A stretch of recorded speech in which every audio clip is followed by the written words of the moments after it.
오늘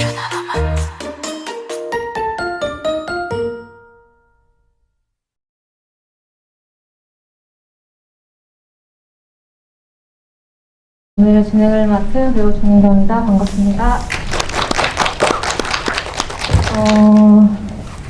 네, 일단 감독님, 배우님 소개 전에 저는 혹시 모르실 수도 있을 것 같아서 저는 오늘 우리 1에서 환불이라는 단편 속의 수진 역할로 나왔었고요.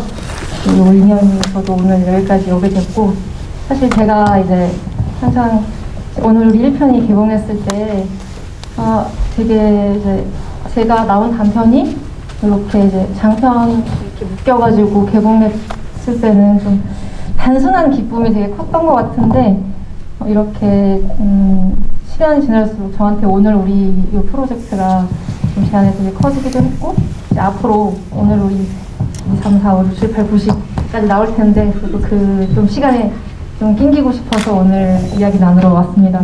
그러면은 먼저 감독님, 이제 배우님들 소개 부탁드릴게요. 뒤에 살짝 걸트셔도 되거든요. 저희가 다리가 아플 수 있으니까. 안녕하세요. 저는 그 첫 번째 낙과를 연출한 양재진이라고 합니다.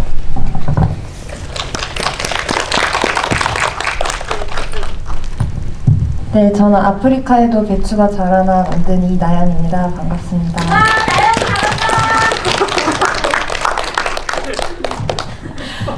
안녕하세요. 아프리카에도 배추가 자라나에서 지혜 역을 맡았던 신지희입니다.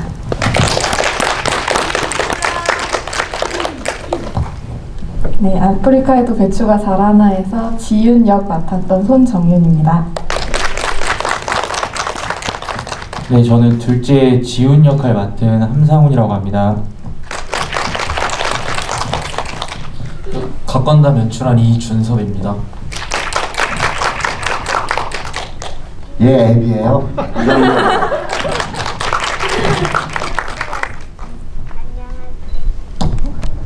안녕하세요. 보증역 민수역을 맡은 재현우입니다.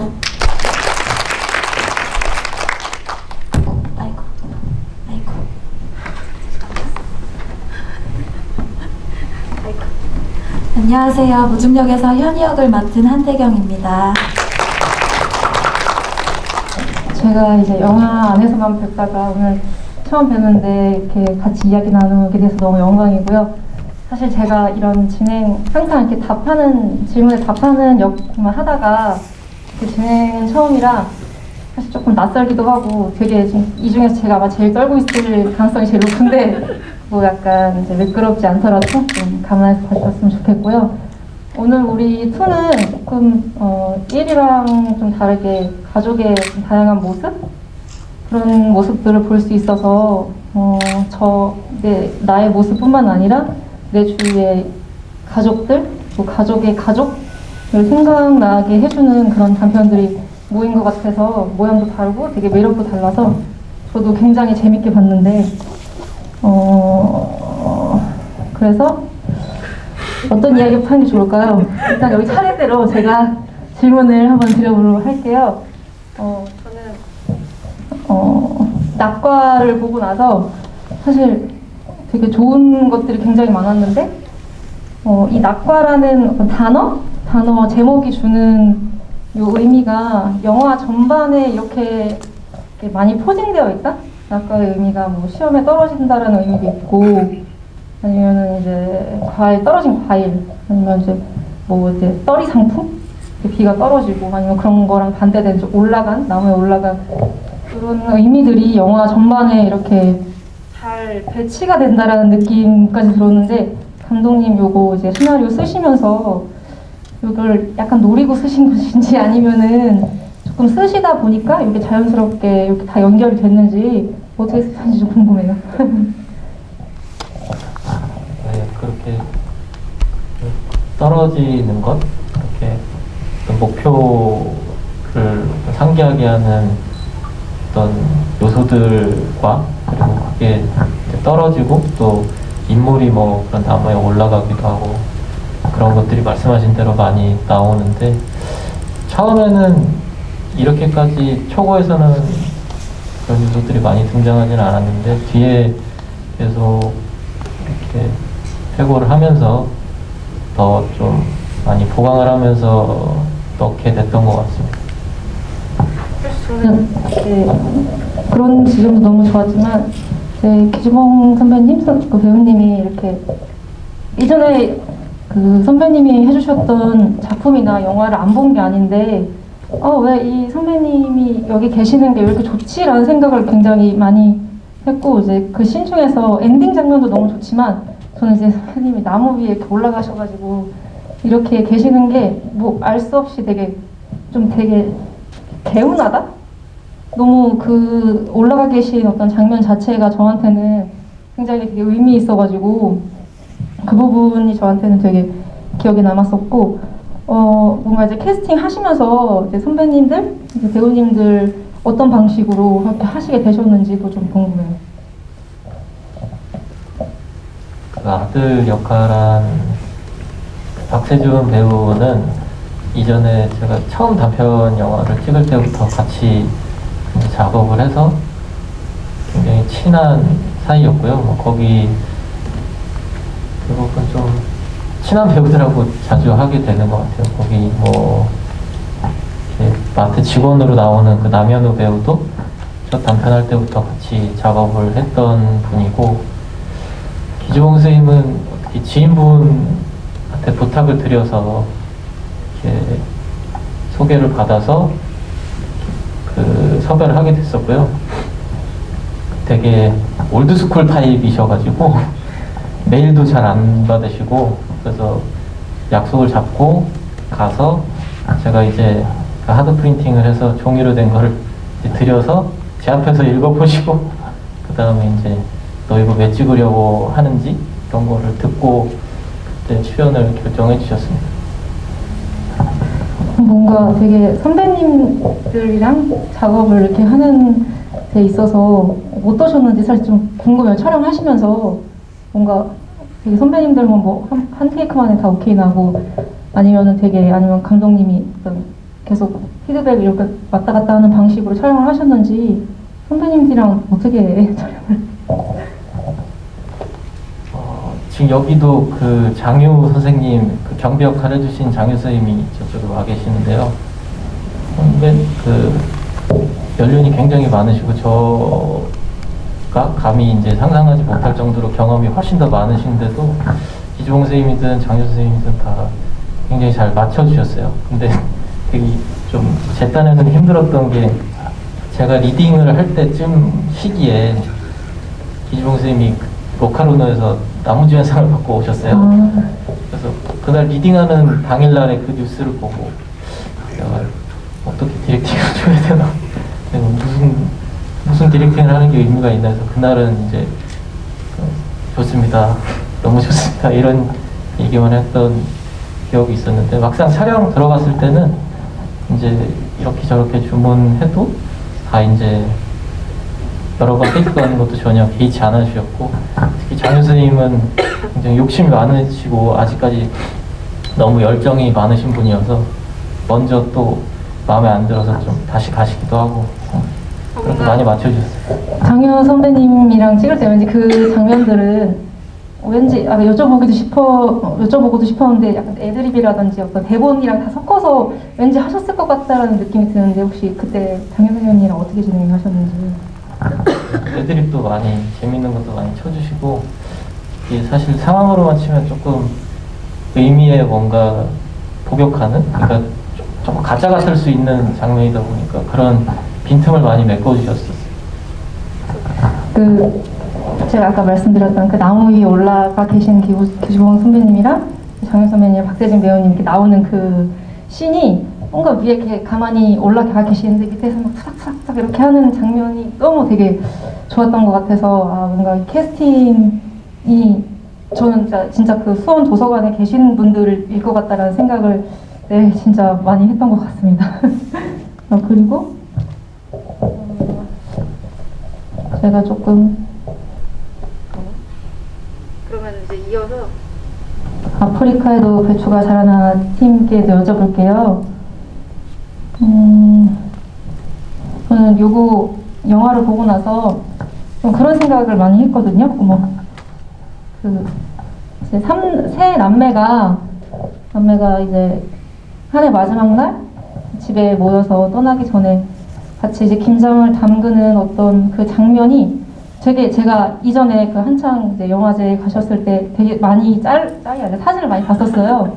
그래서 저 영화는 어떤 영화일까 되게 많이 궁금했는데 영화를 이렇게 쭉 보고 나서는 사실 이제 삼남매 어떤 티키타카 같은 케미도 너무 좋았지만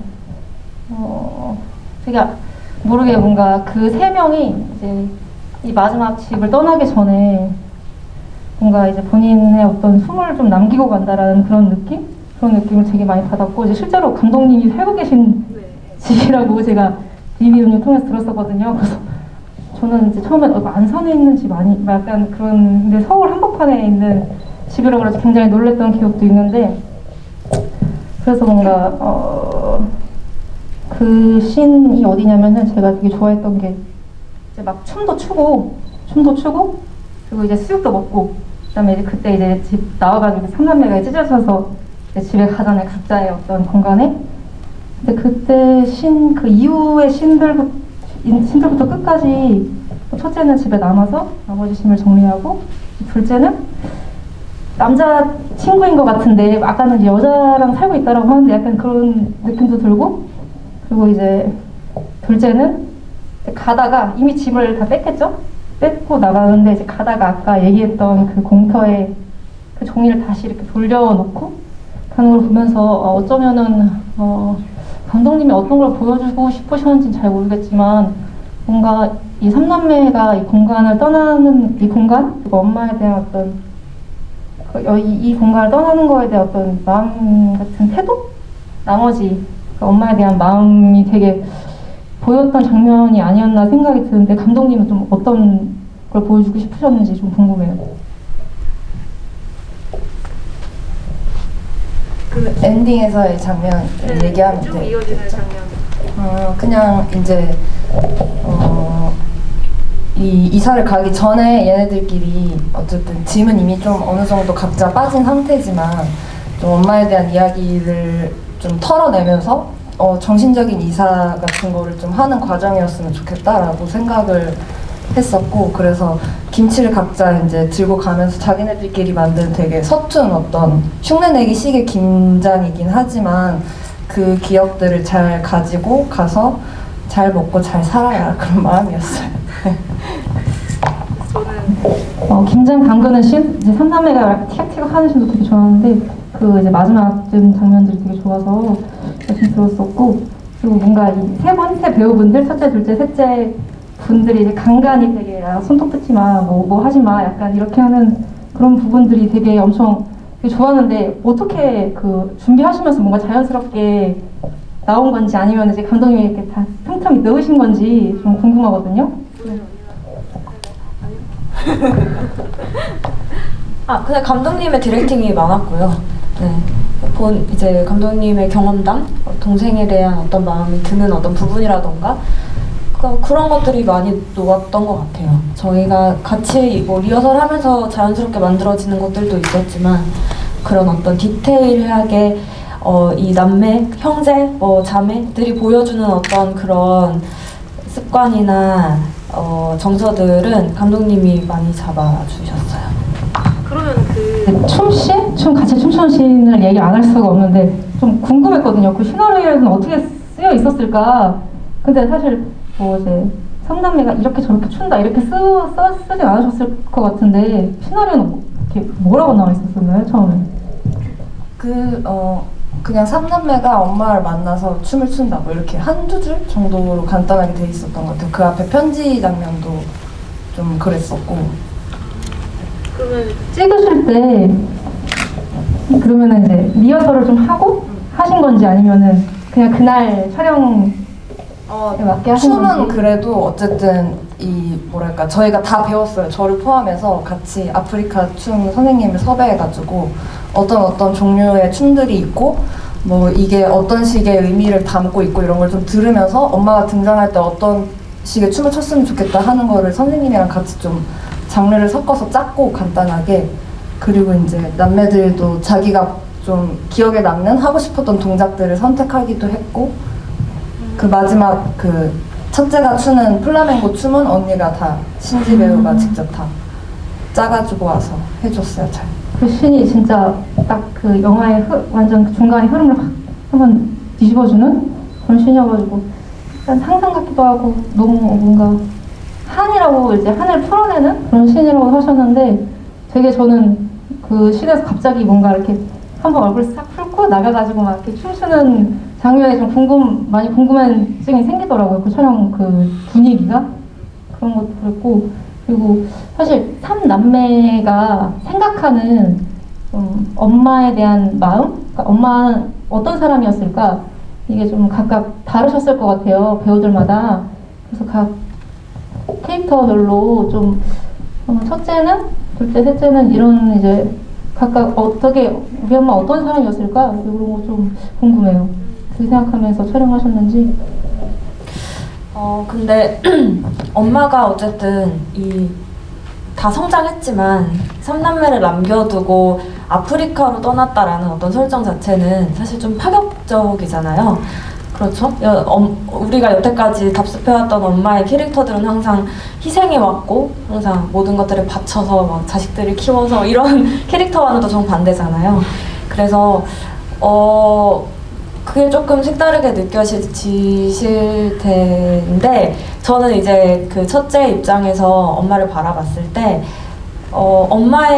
엄마가 자기 살기를 도모하는 거는 너무 응원하고 싶은 일이지만, 하지만 항상 이 3남매에서 첫째이기 때문에 내가 대신 엄마의 역할이나 부모의 역할을 대신해 왔다라는 어떤 그 마음의 짐 같은 것들이 되게 애증의 관계로 만든다라고 생각을 많이 했어요.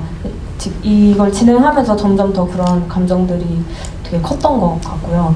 그래서 다른 형제들에 비해서는 제가 가장 미워하면서도 제일 닮고 사랑하지 않았나라는 생각을 많이 했습니다. 저는 엄마가 일하면서 항상 바쁘고, 그래서 엄마랑의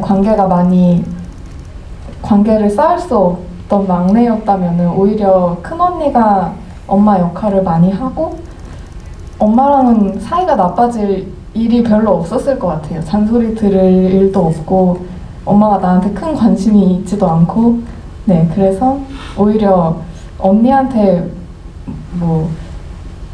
언니의 잔소리를 듣고 뭘 고치고 반항감이 들면 들고 이랬지, 엄마한테는 딱히 나쁜 감정이 생길 만한 교류도 없었을 것 같아서 엄마를 보면 항상 그냥 가족이고 항상 받아주고 싶고 이런 막내이지 않았을까 생각합니다.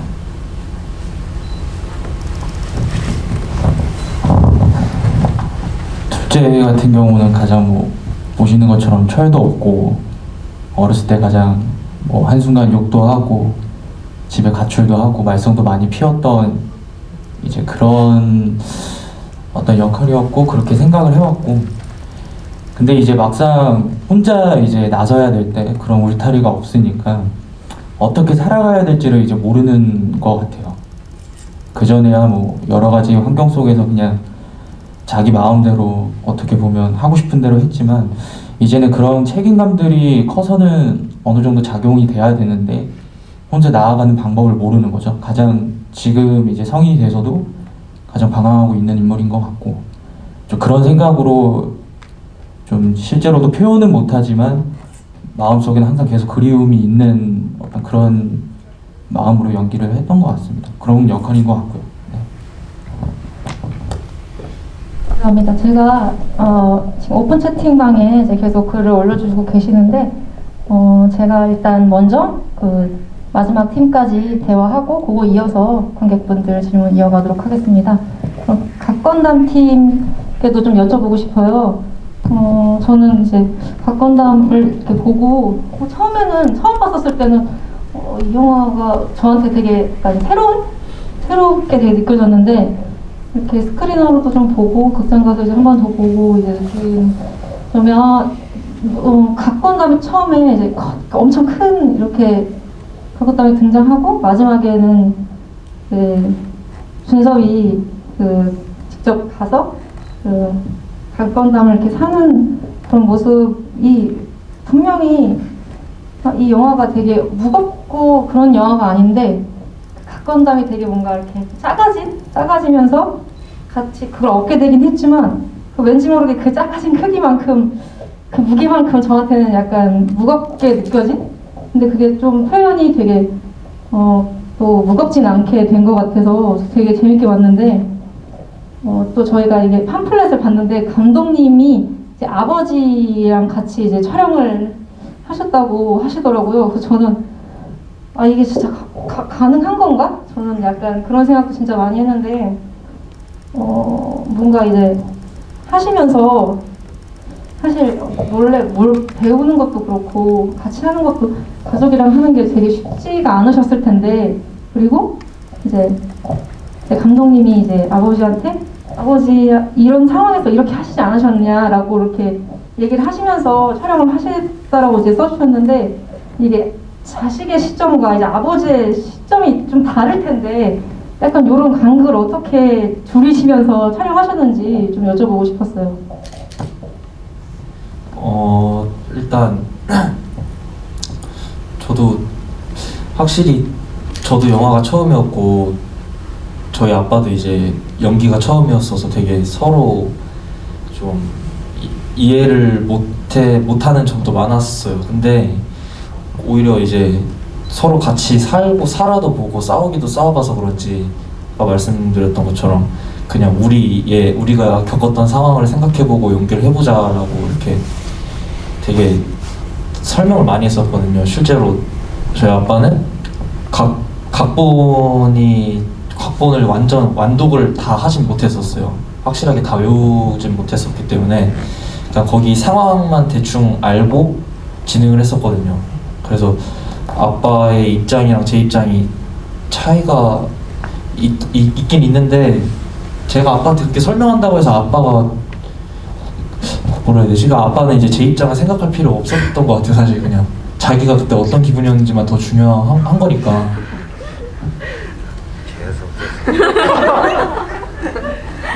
그러면 이상훈 배우님께 또 질문 드리고 싶은데 그러면은 처음에 같이 이제 하자고 하셨을 때 바로 이제 읽어보고 바로 하시겠다고 하신 건가요? 안 한다 그랬어요? 안 한다고. 그러면은 계속 어떤 식으로 좀 설득을 하셨었나요? 아니, 안 한다 그랬죠. 뭘 해봤어야지 하는 건데 무작정 던져놓고 해봐 이런 식이니까 아니지. 그러면은 이제 이틀 뒤에 카메라 들고 와가지고 하라는데 그게 말이 돼요?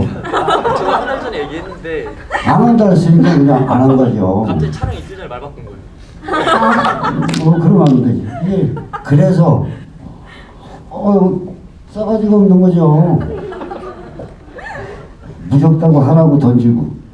근데 막상 하려고 마음먹고 그런 건 아닌데 그냥 한 번만 해보자 이런 식의 시작이 그렇게 돼서 조금만 하면 된다. 조금 그게 좀 길더라고요. 조금이 뭐 요것만 하면 끝나고 요것만 그만하라고 그러면 하나 이러고 돌아서면 좋았는데 한 번만 다시 가자고요.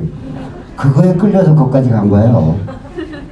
아니 그러면은 그 처음 이제 영화가 처음 보셨을 때 어떠셨는지 되게 궁금하거든요. 왜냐면은 이전에 이제 자기 자신을 찍은 그런 영상을 낯간지러워서 안 봤어요.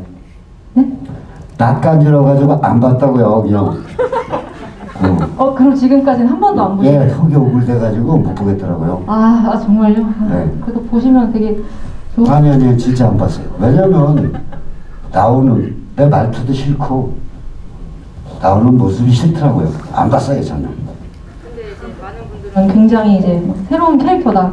진짜 너무 저는 이제 심지어 제가 이제 저도 이제 배우를 하고 있으니까 나를 이제 찍는 다른 사람들이 보는 내 모습은 어떤 모습이지? 그리고 내가 과연 카메라 앞에서 이제 배우들은 자기한테 있는 것도 보여주기도 하지만 없는 걸 있는 것처럼 하기도 하고 하는데 다른 사람들이 보는 나를 찍는 모습은 어떤 모습일까 되게 궁금증도 많이 생기고 진짜로 오토바이 타는 건 봤어요? 네? 오토바이 타고 한 바퀴 도는 건 내가 봤다.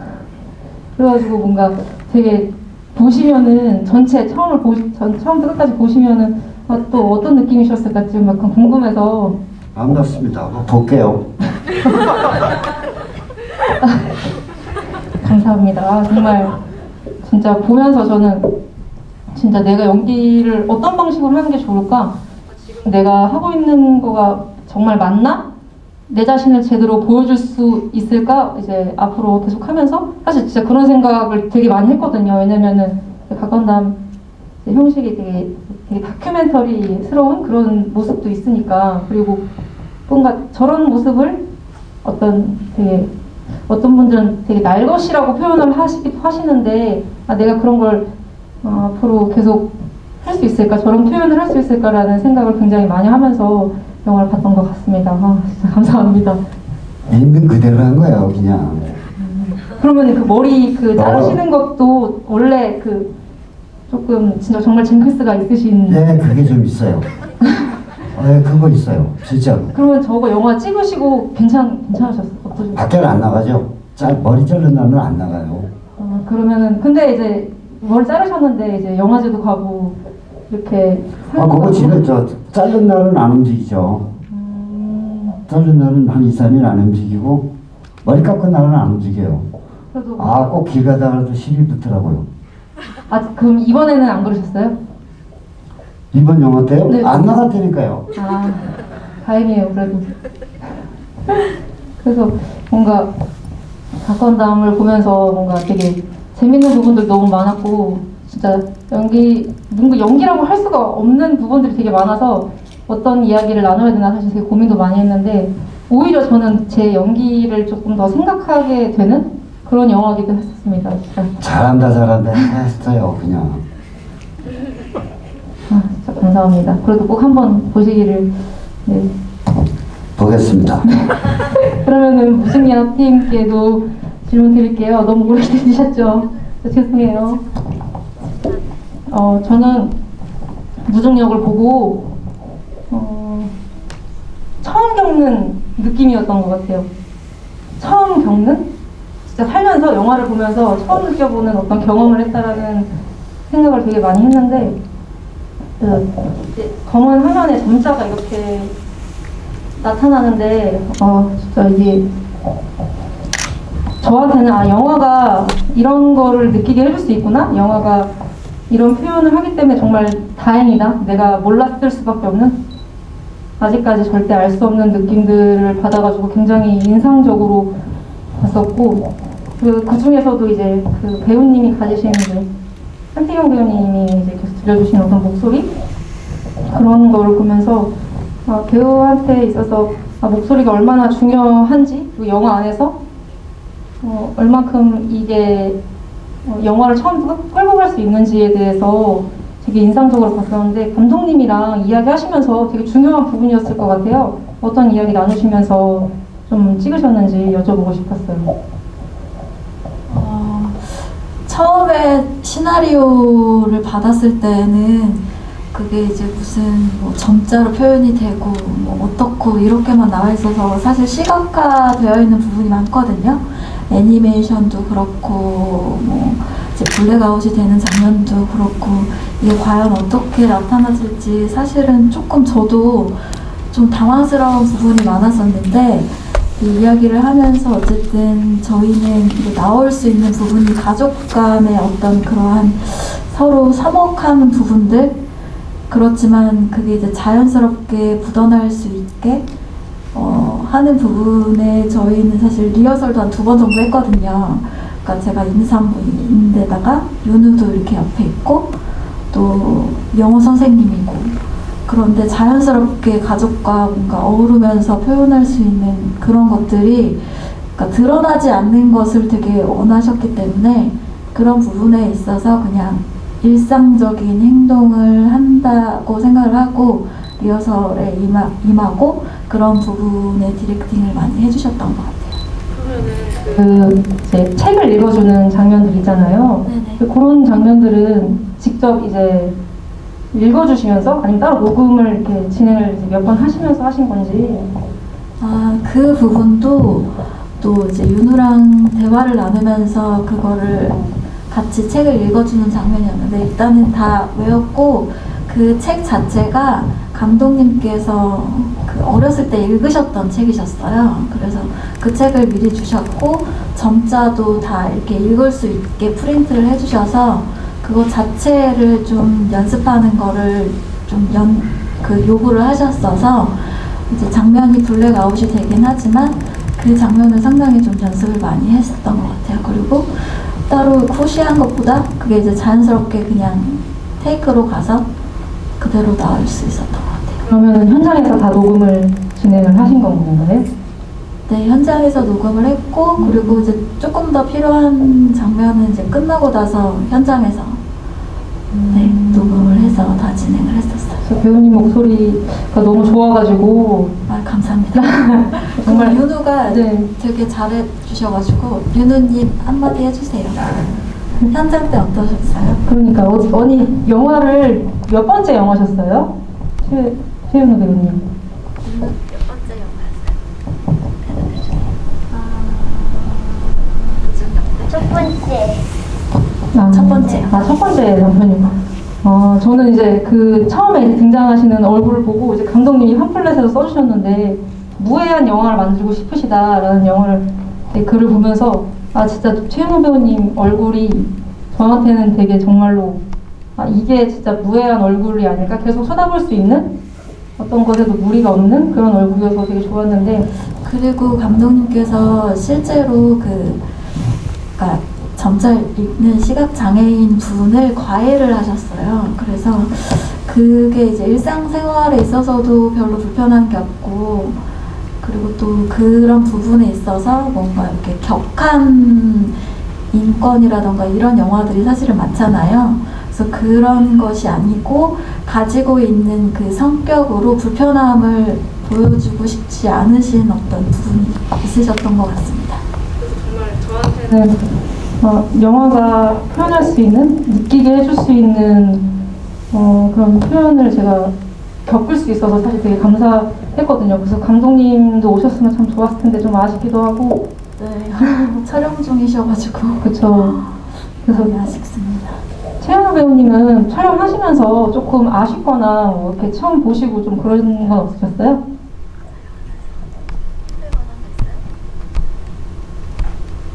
힘들거나 그런 건 없고 그냥 재밌었어요. 그냥 촬영이라기보다는 너무 재밌었고 그냥 키즈 카페 온 느낌이었어요. 정말 어쩐지 그 카메라를 이렇게 정면으로 보시는데 진짜로 그런 표정이 나오기가 되게 어려울 것 같다는 생각을 했거든요. 내가 저렇게 정면을 쳐다봐도 저런 표정이 나올 수 있을까? 라는 생각을 굉장히 많이 해서 되게 여기에도 막 되게 편하게 촬영하셨을 것 같은데 정말 어려운 게 하나도 없으셨나 봐요. 이불 그 장면에서는 조금 이제 나중에는 게이지가 이게 올라가더라고요. 근데 기본적으로 어머니께서 대사나 이런 부분을 너무 탄탄하게 외워주셔서 지루해하는 장면이 사실 나와요. 근데 그거를 하면서도 그냥 자연스럽게 하더라고요. 너무 연습을 많이 시켜주셔가지고 지루하면서도 막 이러고 이런 게 그대로 누워가지고 이렇게 그게 실제로 네네네. 그러니까요. 실제로 좀 졸릴 때 찍으셨나? 약간 이런 생각이 그런 것도 있었던 것 같아요. 한두 번 하다 보면은 괜찮은데 그때 이제 5살이어서 그때는 좀 많이 애기였었거든요. 그래서 막 근데 그런 게 또 저희는 더 좋아서 5살이죠. 네. 지금은 8살이고. 벌써. 그래서 3년 전에 찍으신 거예요? 그러니까 그때 만나서 6살 때 촬영을 했나? 그래요. 5살 때 만났는데, 네, 하여튼 그때쯤 이렇게 해가 넘어갈 때쯤 촬영했었어요. 정말 감사합니다. 제가 지금도 떨고 있어요. 그래서 이제 이제 다음 관객분들이 올려주신 질문 또 드려보도록 할게요. 낙과와 각건담의 가족이 묘하게 통하는 것 같다 써주셨어요. 그래서 이 영화를 통해 보여주고 싶었던 가족과 그다음에 그 가족을 통해서 전하고 싶었던 메시지가 궁금하다고 하시는데 이제 낙과 감독님이랑 그다음에 이제 각건담 감독님이 차례대로 좀 답변해 주시면 좋으실 것 같아요.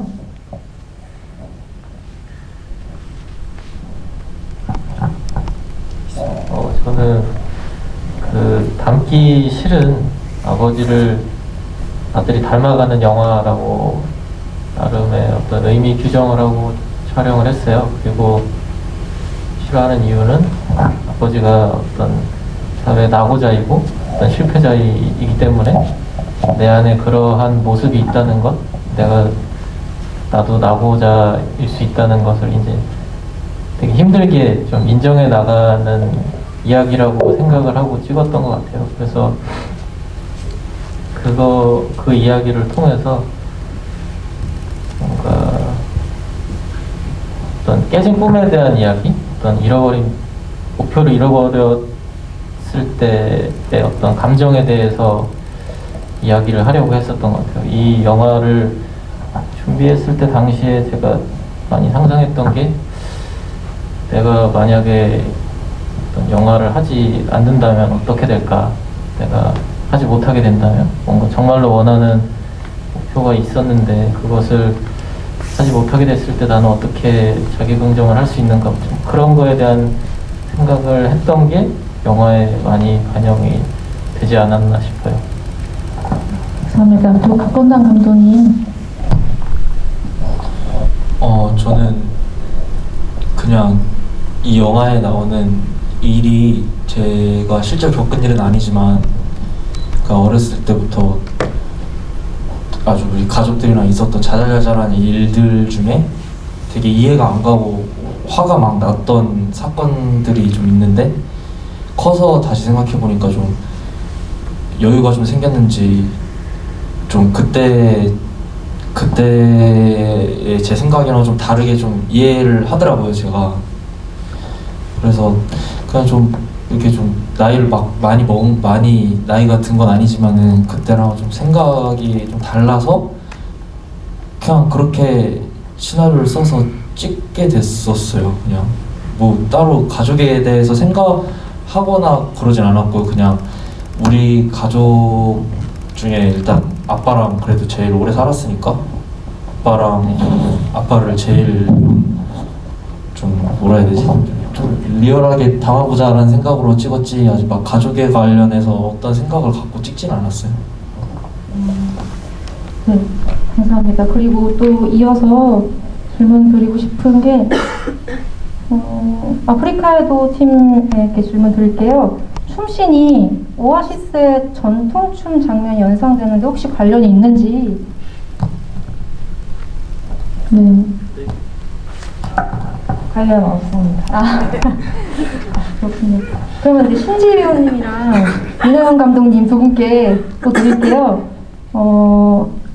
전작에서도 같이 작업을 하셨는데 어떤 인연으로 이제 처음 만남이 이루어진 건지 궁금하고, 그리고 계속해서 이제 연속해서 작업한다는 건 좀 신뢰가 있으실 것 같은데 또 어떻게 계속 연을 이어오고 계신지 질문 드리겠어요. 그 생존자의 자리는 사실은 작품은 아니었고 개인 작품은 아니었고 그 한국 성폭력 상담소 홍보 영상으로 만들어졌던 단편 영화였고 제가 왜 그렇게 신지 이 배우를 신뢰하는지에 대해서 배우님이 얘기해 주세요. 제가요? 제가 어떻게 알아요? 좀 해주세요. 글쎄요. 아직 그 작품하기 이전부터도 오랫동안 되게 눈여겨보고 있었던 배우이기는 해요. 너무 많은 걸 가지고 있다고 생각을 했는데 이 뭔가 이렇게 어쨌든 배우들이 현장에서 연기를 하는 그런 상황이나 여건 자체가 그 배우의 연기를 잘할 수 있게 이렇게 존중받으면서 하게 되는 분위기는 많이 없었던 것 같거든요. 그래서 우리 둘 다 좀 그런 식의 분위기에서 어떻게 다른 영화가 나올 수 있을까 그런 거를 좀 시도해보고자 아프리카 배추를 만들었던 게 있었고, 그래서 그래서 그 다음 것도 같이 하게 된 것 같아요. 그럼 두 분 사실은 하실 때마다 이제 거의 계속 하시면은 뭔가 말하지 않아도 이제 알 것 같은 그런 상황들이 많이 오셨나요? 그 아프리카 배출 사나 그 찍을 때도? 아프리카에서 배출 사나 말하지 않아도 알 수 있는 건 없는 것 같아요, 아, 별로. 그래요? 근데 어쨌든 그래서 말하는 게 너무 중요한 것 같고, 솔직하게 말하는 거, 현장에서.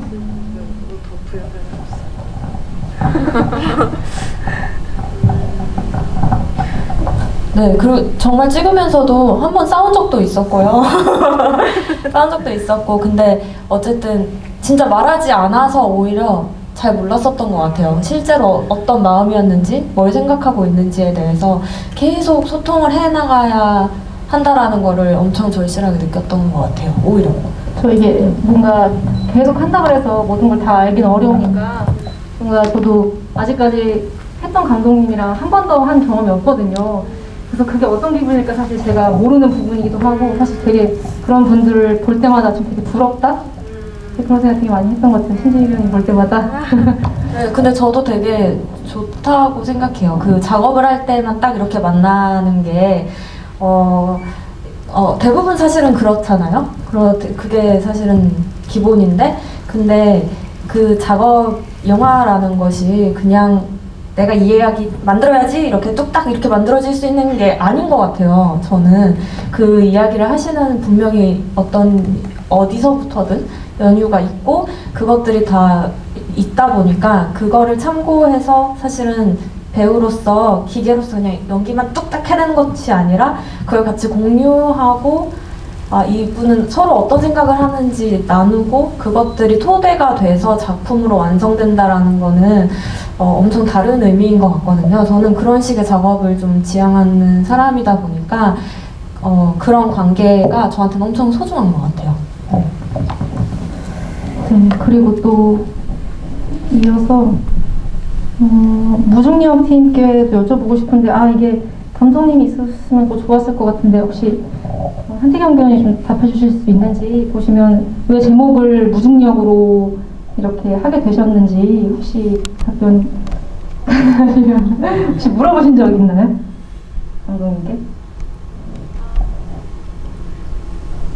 물어보고 알았었는데 지금 아무 생각이 없는 것 같아요. 여기 팜플렛에도 나와 있거든요. 그렇게 죄송합니다. 다른 얘기 혹시 있었나 좀 그런 궁금한 게 있어서 여쭤본 거였거든요. 여기 팜플렛에 보시면은 저도 이 영화랑 이 팜플렛을 보고 이 영화 GV를 준비를 했거든요. 그냥 그 뜻보다는 감독님이 사실은 영화과를 나오신 게 아니고 철학과를 나오셨거든요. 그래서 철학적이다.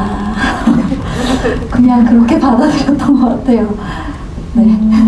여기 보면은 제목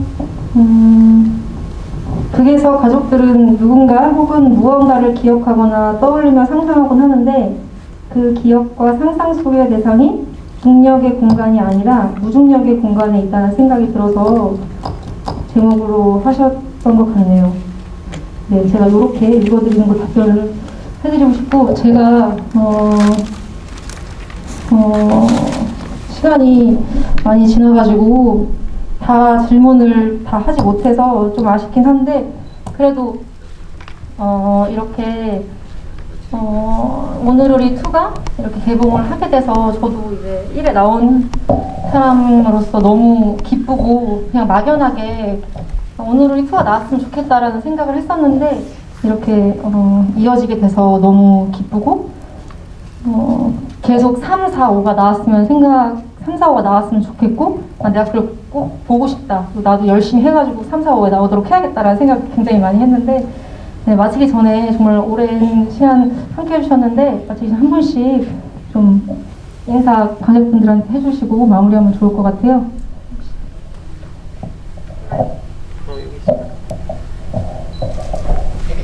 또 마찬가지로 오늘 우리 3, 4, 5가 꼭 나왔으면 좋겠고요. 그때 대표님한테 들어보니까 많이 이렇게 보따리가 많으시더라고요. 그래서 뒤에 계속 좋은 작품 나올 것 같고 그리고 요새 이렇게 관객분들 뵙기가 되게 힘든데 먼 오셔서 영화 봐주셔서 정말 감사합니다.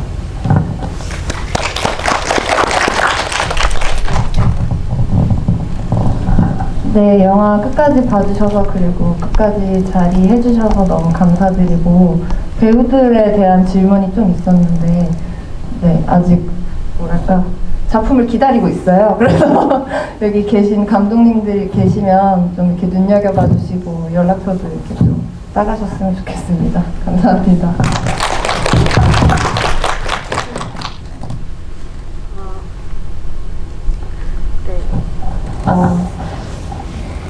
이 시간까지 함께 자리 지켜주셔서 진짜 감사드리고요.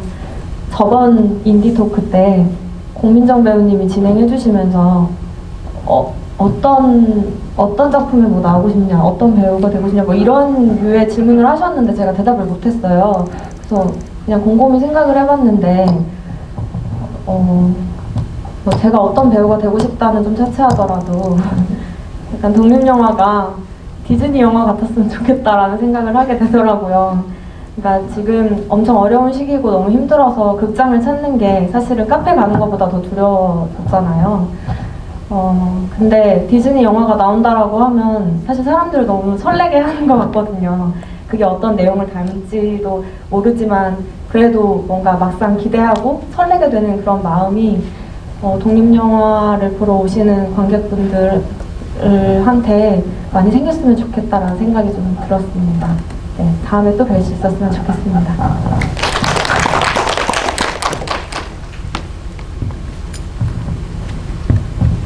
영화 봐주셔서 너무 감사드리고요.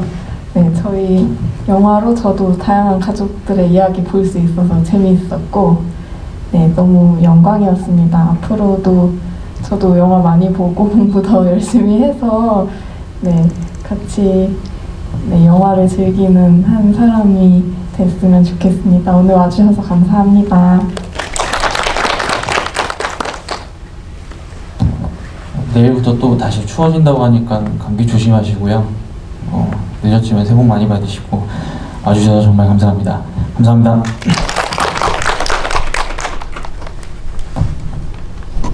이렇게 끝까지 자리해 주셔서 너무 감사합니다. 그리고 안전한 설 보내시기 바랍니다. 감사합니다.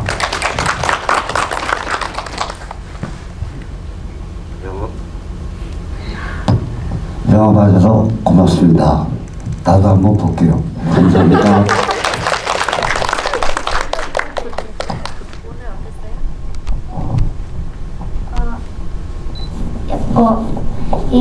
이런 시국에 영화가 나오기 어려운데 이렇게 어려운 발걸음 해주셔서 감사합니다.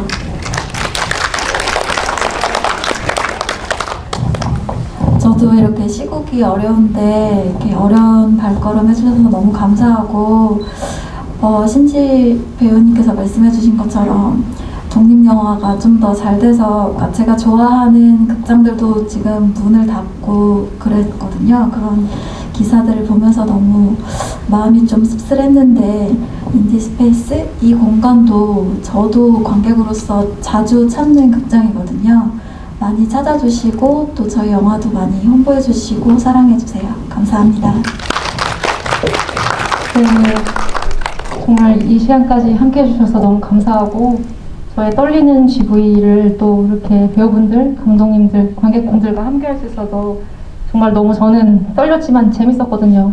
그래서 준비하는 동안 이제 영화 여러 번 보면서 역시 영화는 여러 번 봐야 미덕이다라는 생각이 들 정도로 정말 여러 번 보는 거에 대한 어떤 그런 기쁨도 있었고 좀 질문을 준비하는 어려움도 있었지만 그래도 이제 관객분들도 이런 이제 저희 단편 영화들을 한 번 보는 거로 끝나는 게 아니라 이제 주변에 생각나는 분들이나 하시고 싶으신 분들한테 추천 같이 해주시면은 정말 좋겠다라는 생각이 들고요. 정말 이렇게 주말 이렇게 조심스러운 시기에 와주셔가지고 정말 감사드리고 건강하시고 조심히 돌아가시길 바라겠습니다. 감사합니다.